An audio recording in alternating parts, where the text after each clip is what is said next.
أعوذ بالله من الشيطان الرجيم بسم الله الرحمن الرحيم. They will demonstrate to you how even this catastrophic performance of the dollar to an ounce of gold is blunted by forces that are trying to keep the dollar up. So my question to you, Sheikh Imran, is why do you think that this issue falls on deaf ears? Is it because people think it has to do with money and they're like, I don't want to be greedy, it's economics? And when you put it in plain language, saying that people are stealing, forget it, if you don't care if people are stealing from you, they're stealing from your kids. They're stealing from your kids, the elite. So I'm curious why you think people don't respond to this issue. Why, despite the fact that this subject is so critically important, why is it that people not just don't have an interest in it, more than that, they don't want to hear about it? Answer, it is the psychology of intimidation. CNN is involved, the newspapers are involved, the radio and television, the governments are involved, a process of psychological intimidation. That if you do this, we're going to come after you. And they have the power. And I don't want to lose my business. No, my business is more important to me than the Lord. I don't want to lose my freedom to travel. My US visa is more important to me than the Lord. So we're being tested. And we fail the test. And we pay the price for it. Wait a minute, before we have the next question. Sister Salma is at the back, from Idaho. And Salma has been writing to me. Salma, who converted to Islam recently, she wanted to start a project of the gold dinar in Idaho. Yes. The sister sitting in the back there. And the rest of us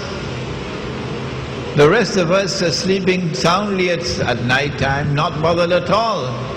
And a convert to Islam just a few years ago is writing to me.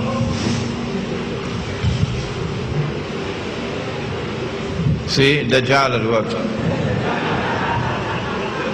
He's very angry, very angry.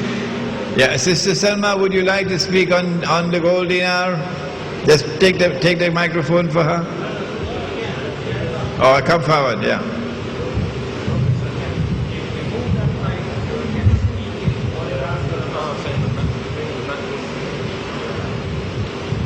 Honestly, I don't really know anything about economics, and it's really hard for me to try to grasp what's going on. I've been trying really hard, watching a lot of videos, reading what you've written, and I just felt it was time to try to break out of the system and create our own, even if you had to start on a very small scale. And so I found a company that mints gold and silver coins, and you could start for a certain amount of money. And I thought, well, maybe I could get some people around me. Even though I don't live with any Muslims, I live in a community that's rather independent-minded, and I thought maybe they would be interested in starting just a local economy based on gold and silver.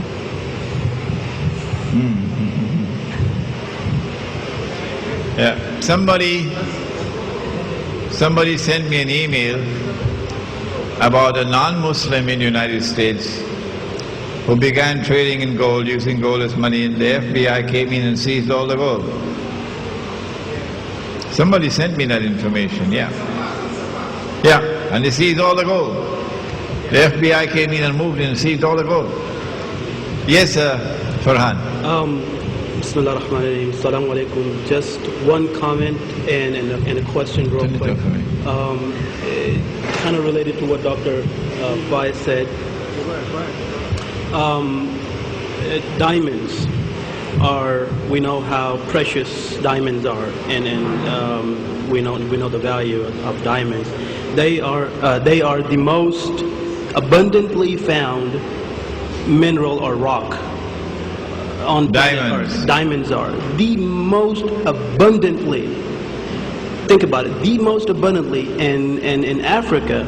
I mean, the gold mines we know about in South Africa and Africa. De Beers owns those mines. They ripped off the African people whom the diamonds really belong to, and they let a very, very minuscule, minute amount of diamonds in the market so as to keep the price of diamonds up to where they are. So, diamonds, kind of related to, what the gold, with the artificial pricing of the gold. So diamonds also qualify as a precious stone, not a precious metal. But can diamonds be used as money? I think, even though I'm not an expert on diamonds, I think that the complications that will arise in assessing a diamond, whether it's a real diamond or a fake diamond, and assigning a value to the diamond makes it impossible to use diamonds as money. Yeah. And the question I had was, so US dollars or any currency that we exchange for another, so when we do that, of course some of the value is lost because, or gained, whichever one. So isn't that ripped? So I mean, we're committing sin, right? So how do we can't get away from that with this current, the way things are. So I mean, I had to convert my dollars into TT dollars, right? So I'm exchanging money for money. It's just the same thing as exchanging like dates to dates. So okay, if you have any US dollars to change to TT dollars, just go to the desk out there. The banks are changing at 6, but we're not a bank. So I would like to see that we give you a higher rate than the bank. So go to the counter there and we'll try to get you a higher rate than the bank. But I have to use the paper currency. I can't get away from it. I'm selling my books. I can't sell the books for dinars and dirhams. This is the meaning of the hadith, that the time will come when you will not be able to find a single person in all of mankind who will not be consuming riba. And if anyone claims that he is not consuming riba, verily the dust of riba would be upon him. Verily the vapor of riba be upon him. This is a very gloomy picture. But Surah Al-Taghabun of the Quran comes with a ray of hope for us. In Surah Al-Taghabun, Allah says, Ittaqullaha mastata'atum. Fear Allah to the extent that you have capacity to do so.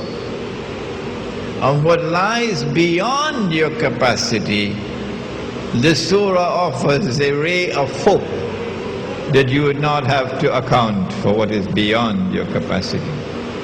What is within our capacity is to offer a micro response to this monetary crisis.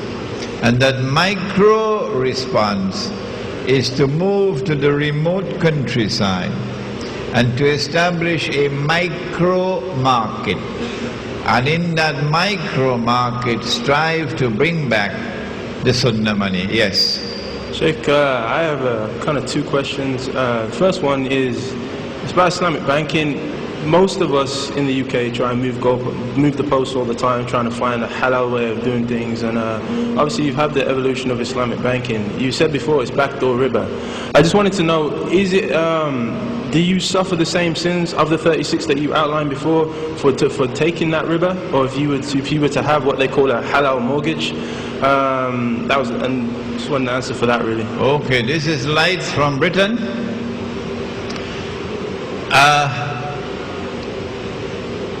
If I am understanding the question correctly, number 1, what do you do with riba money?